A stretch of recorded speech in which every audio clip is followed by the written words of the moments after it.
Hey there, everybody, and welcome to the Fearless Thinking Podcast, designed to help you navigate authentic leadership and the entrepreneurial journey.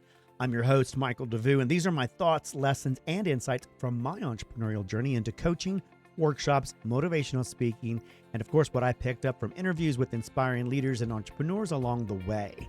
My mission is to help people unlock their untapped potential by using fear as a catalyst for powerful change and growth, so they can step into the greatest version of their most authentic selves. All right, let's get into some fearless thinking.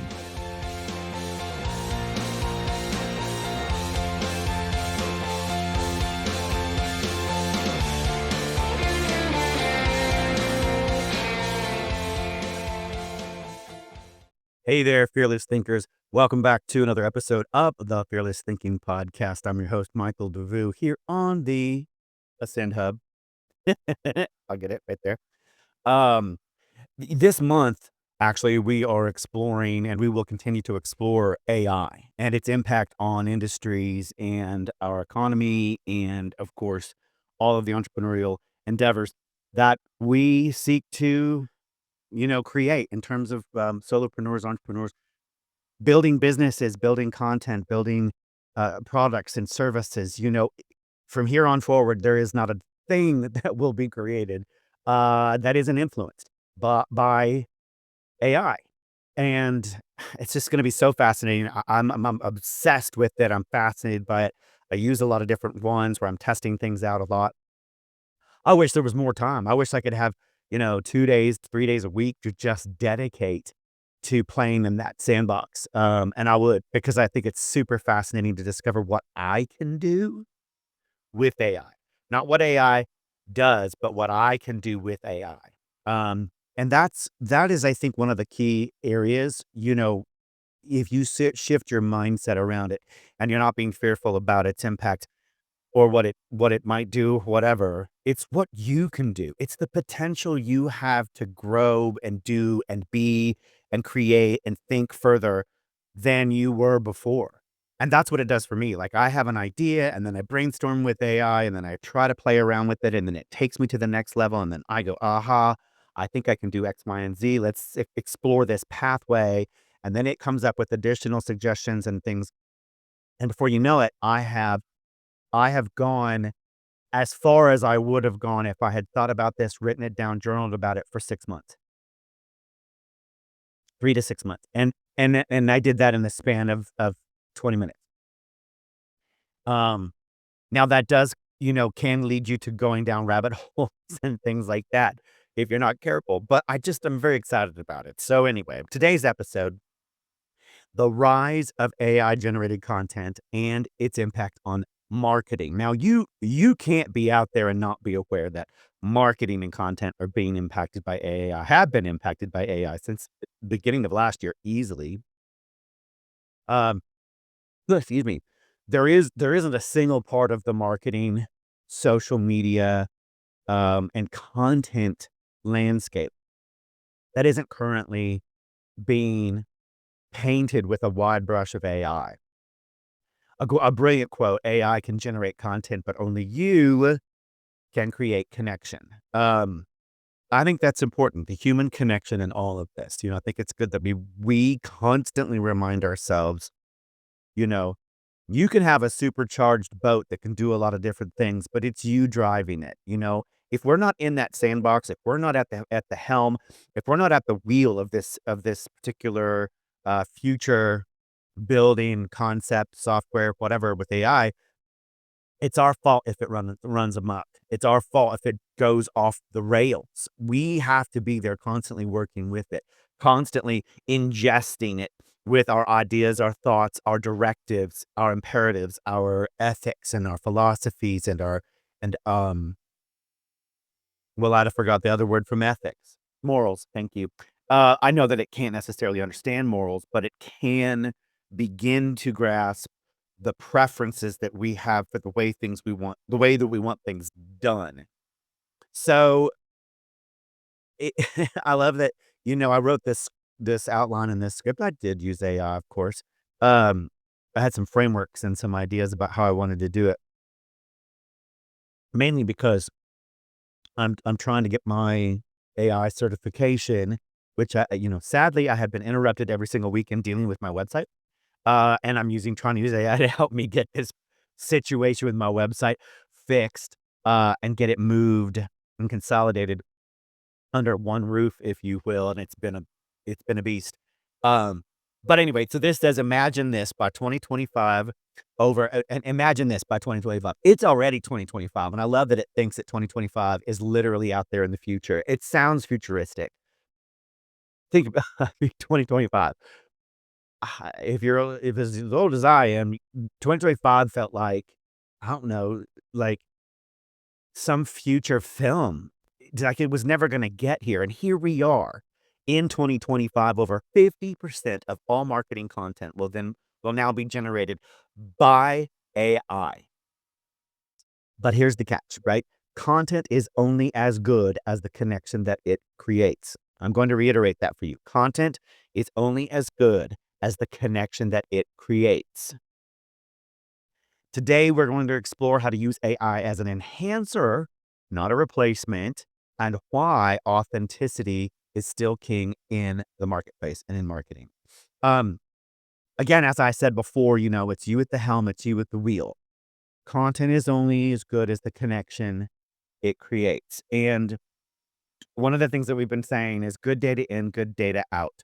If you want good responses, if you want good content, if you want good actionable resources, development, research, and everything, you have to put good data into the AI so that you can get good results back out. This includes when you put information out into the world about your brand, your messaging, your story, your narrative, whatever that is, it better be good so that you can get good responses back from your customers and your clients. Think about that. It is on you to ensure that the brand and the message, your values, your mission, your purpose, all those things are in alignment with your authenticity and your story and your narrative. And that when it's told and it reaches the public, that it resonates with the right person at the right time so that they can get in contact with you to help them solve the problem that they need you to solve. That's good data, good information, good communication, right?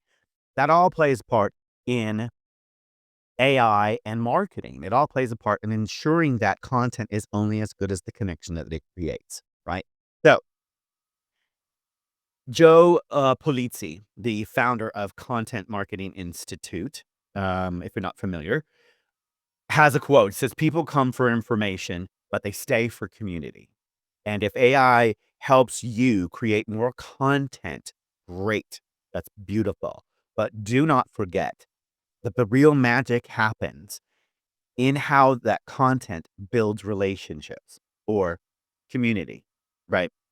Um, People do. They come for the information, but they stay for the community.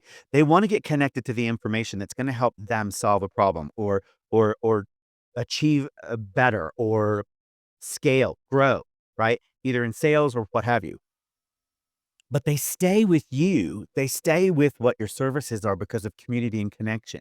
You've touched them somehow. You've resonated with them in a specific way that really makes sense for them. And I think that's where we need to ensure that we're continuing to build relationships with individuals and clients and customers and the public.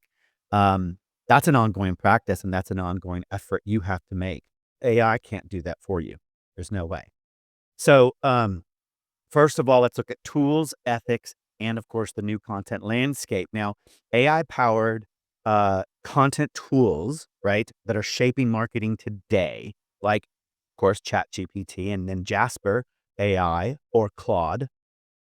They streamline blog posting processes, social media captions and campaigns, and email sequences, including the content that goes into them, helping you create those at very, very quick scale and pace for your campaigns, your marketing, your brand. Right? They can even understand over your tone and your humor, your sense of the way that you speak. I mean, for an easy example, jump into chat and say, write me a social media post about my business, but do it in the style of Snoop Dogg and watch what it does. It has enough information that it can really reproduce a piece that is in his tonality and his humor, which is really incredible. Another one's Midjourney, and of course, Dolly. Those are your design AI-generated visuals, if you will, that elevate your branding and your campaigns. There's so much, there's photography, images, and things out in the world that it business models, or I should say platform models like Canva and stuff, or, oh, I just forgot the name of them. Anyway, that Adobe's, images that we used to have to purchase or buy from or download, very high scale, very, well curated pieces of, content imagery, if you will, or even video clips for our content and stuff was like sifting through sand, trying to find that perfect kernel, that perfect little piece of sand that we needed for our particular content. But today with AI, I mean, it can literally generate exactly what you're asking for and then give you several options to choose from. You can even use certain photographs and things from the general public, Google search or whatever, to plug into it and say, I want something similar to this, but I want it to do X, Y, and Z. And then, of course, Piscart's ad pilot. So now we're talking advertising, instantly generating multiple ad variations for A/B testing. There's a lot of new AI software out there that helps with ads, what helps with not only testing and A/B, but also getting it in front of different markets and stuff. I have barely begun to dip my toe in that particular pool, and I think it's gonna be amazing to figure this part out, but I really don't use advertising yet, so it's not in an area that I'm playing around with, but I will get to that point where I wanna start looking into some of that when it's time to start boosting, especially once my website is, you know, operating properly. And that's I'm moving off of WordPress over to Hostinger because Hostinger not only can Hostinger migrate all of my stuff over, it can use AI to help me improve, optimize, and scale my website. And by the way, once it's done and it's in a place, it can help me with funnels. It can help me with a lot of different things that an AI can do that. Now, I don't have the bandwidth to learn how to run WordPress and do Elementor and all the different things that are in there. I just do not have the time. And as much as I love paying someone to do it, I haven't found that to be reliable quite yet. So for me, it's the drag and drop scenario. It's the plug and play thing. It's the let me just get something over here and I go, hey, this is what I think I want today in this on this page. Can we get it to seamlessly come together? Now, I'm also creating a new website under Devous Media Holdings because now that this business has grown beyond just my motivational speaking and the 2 podcasts that I created, we're talking I've got the 2 podcasts, Fearless Road and, of course, Fearless Thinking podcast, where my marketing part of and communication part of the business. I have my motivational speaking, where you can book me to get to speak at keynotes and to MC and to host. But I also have, my coaching, Authenticity Unleashed coaching, where I coach and do workshops. I also have the Ascend Hub right here, right? Where I support solopreneurs, entrepreneurs, and individuals and businesses on their road to success with resources, content, and programming that align with utilizing productivity and efficiency tools, as well as brilliant pros and professionals, same thing. Uh, and coaches and mentors to help you along your way. And my talent agency that I'm launching this spring, called M&M Talent Agency for Speakers. So I have a lot of verticals and I want them all under one roof. And what I used to have was just michaeldevouxjr.com, and that was my motivational speaking, my blogs, and some of my podcast stuff. Well, now I want it all under the Boo Media Holdings. So I'm using Hostinger and its AI to help me create that and get that done. So I will share some of that with you as we go along the way. Now, Neil Patel, right, who is a digital marketing expert, said that AI speeds up content production, but without a strong brand voice, you're just adding noise to an already crowded space. I like he just hit the nail on the head. It doesn't matter if you use AI and you're just spitting out content for content's sake. If it's not good, it's not relevant, and it's not on in alignment with your brand, your messaging, your purpose, and your mission, then what are you doing? Like, why are you doing it? Right? If you're just having fun and you're doing it, you're one of those individuals contributing to the noise out there, and we don't need it. We need it to be good. We need it to be reliable. We need it to be relevant. We need it to be speaking to us where we are, right? And that's what I try to do is use my AI to help streamline, to help bring the message into a way that's more concise and meaningful, to take aspects of what I teach and what I talk about and regenerate it in ways that's more meaningful or from a different perspective, right? And that way, every time that I talk about make you feel your friend, or I talk about shifting your mindset so that you can use your authentic voice for impact, I'm looking at all different ways that you, the audience, the consumer, might want that information, might want to hear that information, right? Or receive that information. That's good data out, good data in. I'm trying to make sure that I reach you where you are in a way that's meaningful to you so that you can hear the message. Now, excuse me. The human in the loop framework, they call this a human in the loop framework, and I'm one of the humans in the loop. Half the time I feel like I'm human on a spinning wheel. AI is a tool and it's not a replacement. Let's just remember this. It is a tool. And here's how marketers can ethically blend AI generated content with human storytelling. Now, human storytelling is the biggest thing now. It's not just branding and messaging. In 2024, we were all about that, getting your branding or messaging. Now it's really about refining your story. It's really about aligning your personal narrative as a business owner in and weaving it into your messaging so that when it reaches the public, when we're talking about authenticity, you are heard. Your story is woven in there. It's legitimate, right?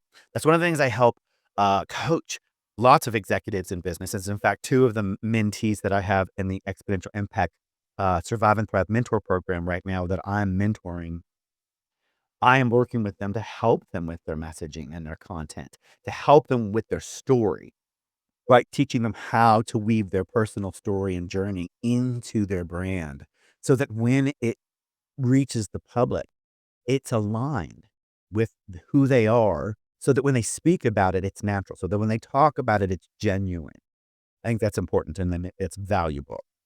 Now, one is verify brand voice alignment, just what I was talking about, right? Ensuring that the output sounds like you and not a machine. This starts at the beginning with the ingredients you put into that pie, into that bread.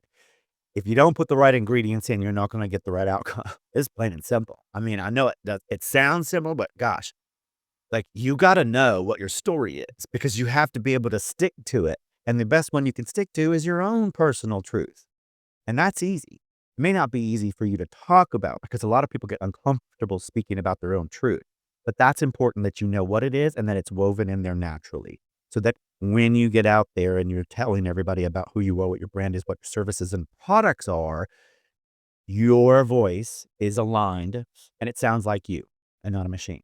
Now, add personal anecdotes. This is what I talked about, like storytelling. AI lacks the experience, but you don't. AI lacks the narrative. You don't. It's your narrative. It's your stories. It's your anecdotal pieces of information and context that you can provide that lend legitimacy and relevance to the story, as well as authenticity to your voice and your brand message. And third is insert community specific references. Speak to your audience, not at your audience. Um, your market. Like if you're a local, especially if you're a brick and mortar, you know your community. And if you don't have a brick and mortar, but you want to find your community, it's good to do some research. Now I know that GPT just launched Mini 3.0 and deep research. Um, that I'm sure it's in response to DeepSeek R1. You can use either one of those, obviously. I like to use Perplexity because then I don't end up with the risks inherent with DeepSeek. But you can ask it to do research on the marketplace based on your target market segmentation and your avatars to understand the community, right? Get the information, the data that helps you and analyze that. Then take that information, reach out to those individuals with a poll or a survey or whatever, and touch base with them in a way that's meaningful so that you can get the data you need back so that when you're telling your brand story and your products and services, you're telling it in a way that is meaningful and relevant to the community that you're speaking to, right?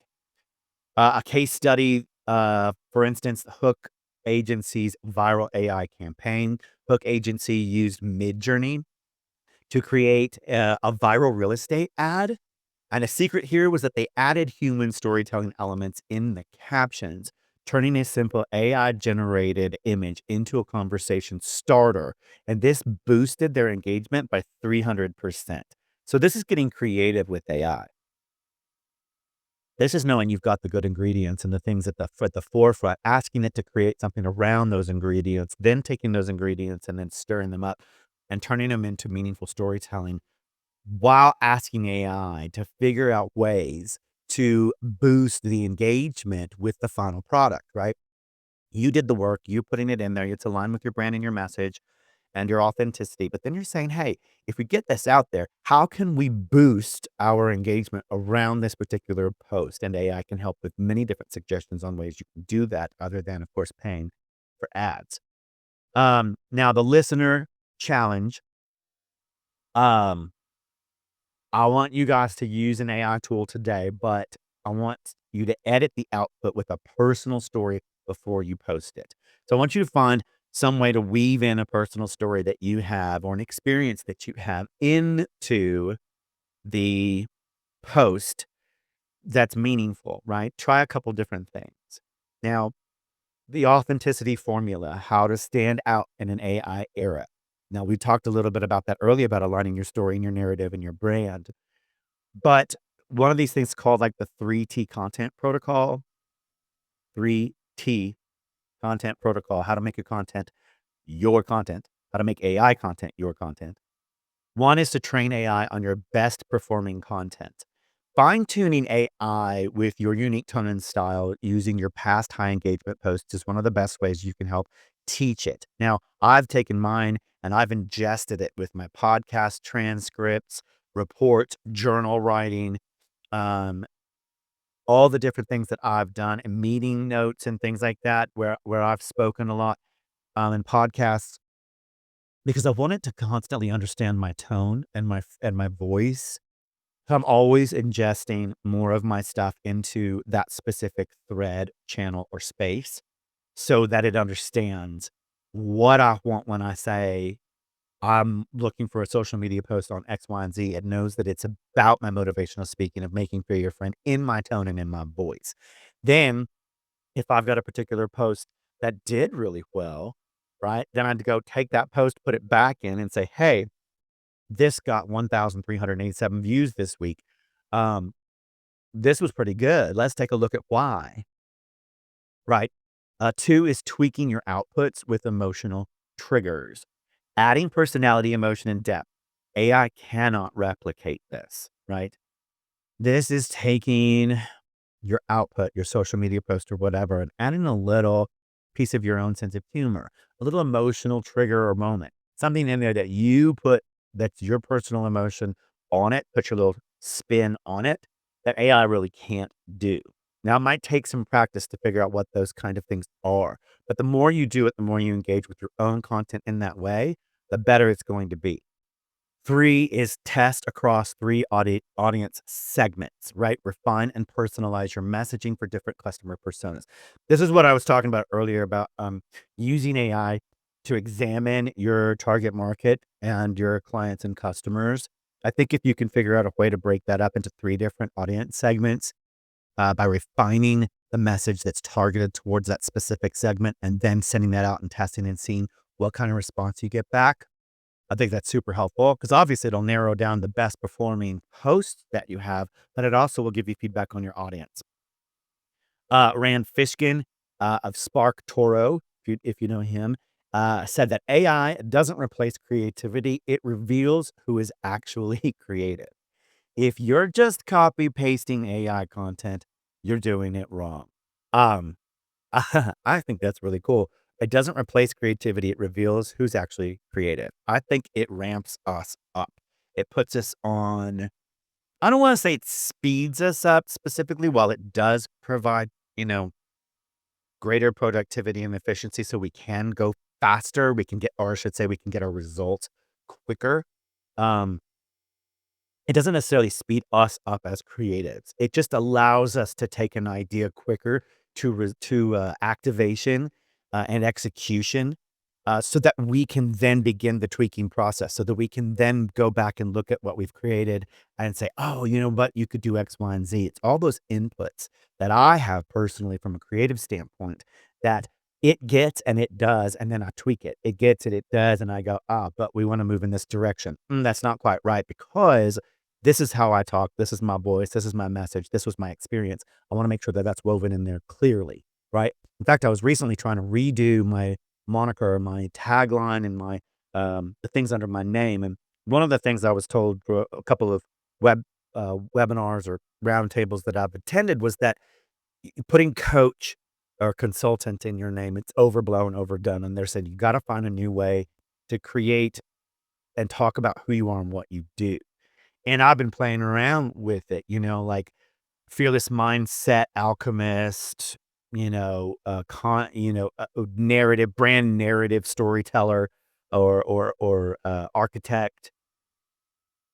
I know these are like word soup, but I'm still playing with it to find something that feels right for me, but also explains what I do, um, and is unique, right? As opposed to just coach. I just think people, it's overdone and they look at it and they blow past it because unless you're a coach with, 23 certifications behind your name, you could get overlooked or you could get dismissed pretty quickly simply because people want to filter out. But there's thousands and thousands of them. So the only way you can do it, I suppose, is by certification. So here's an anxiety hack, by the way, the content soul check for publishing, right? Content soul. Does your content have a soul? Before you hit publish on your content, your AI generated content and the stuff that you've done, now ask yourself 3 questions. 1, does this content reflect my authentic voice? 2, would I be proud to have this represent my brand? And 3, does it contribute value beyond what AI alone could generate? And that's an important one, number 3. Does it contribute value beyond what AI alone could generate? Meaning it took what I created, what my thoughts were, my content was, whatever, and it built on it. It created additional value beyond what I did, but also not just AI. I think that's important. So, does the content reflect my authentic voice? Would I be proud to have this represent my brand? And does it contribute value beyond what AI could generate? Here's an example of AI generated LinkedIn post recently that was edited for authenticity. Instead of a robotic AI generated post, try this engagement driven prompt, if you will. ChatGPT, write a 300-word LinkedIn post about insert topic here using, and here are the 3 bullets. One personal story from your niche or niche. 2, 3 actionable tips to take. And finally, 1 closing question for engagement. See what that produces for you. And by the way, make sure you've ingested enough of your information about your business model and your voice and your tone to ensure that what it produces for you meets with an alignment with your particular voice, and see what it comes up with and then begin to tweak it. So test this out on your LinkedIn profile today or tonight, whatever, and then edit it with your personality before you post. I'd love to hear from you about like how that went, and let me know what the response was, and was it good? Did it work? Um, AI can generate content, but only you can create connection. That's our final thought for today, especially when AI is impacting the marketplace, content and marketing. Uh, Anne author Anne Handley said everybody writes. Right? Your audience doesn't want more content. They want better content, and that starts with you. They don't just want more, they want more of you, what you have to say, the way that you have to say it. It's funny because when I first started on this journey about making fair your friend, and I was and I wanted to move into the public speaking sector, I had a couple people say, well, what makes you think people want to hear your message? And this is an interesting challenge to be thrown down in front of you. And of course, growing up in the South, I said, well, throw a rock and tell me you can't hit a church with a different priest talking about God, right? Everywhere you go, someone wants to hear a priest talk about God at church. Why? Why don't they just have one standard thing that they can present? Why don't they just have one standard presentation or one person to talk about God? Because everyone hears differently. And like I always say, there are no new words, there are only new ears to hear. And they need to hear your message the way that you say it. You can find your tribe, you can find your audience. And I think that's really the key about what this does for us when we look at using AI to help us reach our audience better and ensure that once we do, what we say and how we say it is meaningful and relevant to them, right? So, homework for this week. Nobody likes that word. Experiment with one AI tool, right, for content creation this week.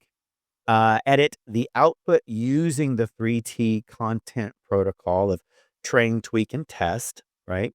Train, tweak, test. Then develop your AI and human creativity workflow by applying it to your marketing. I want to see what that does for you as well. And then next week's episode, AI enhanced customer experiences in 2025. So, thank you for listening today. Thank you for participating. Thank you for hanging in there with me here at the Ascend Hub Fearless Thinking podcast as we explore more of AI and its impact on our economy, our industries, and our lives and our businesses, right? So next week, like I said, we're talking about AI enhanced customer experiences in 2025. It's getting personal, y'all, and it's going everywhere. It's everywhere. In fact, I don't think you can pick up a phone or text or jump on a website to do business, book a plane trip, hotel, or anything like that that isn't already managed by your experience, by the way, isn't already managed by an AI chatbot of some type or some form. Okay, have a wonderful week. Be good to each other, and bye. Be AI. See ya.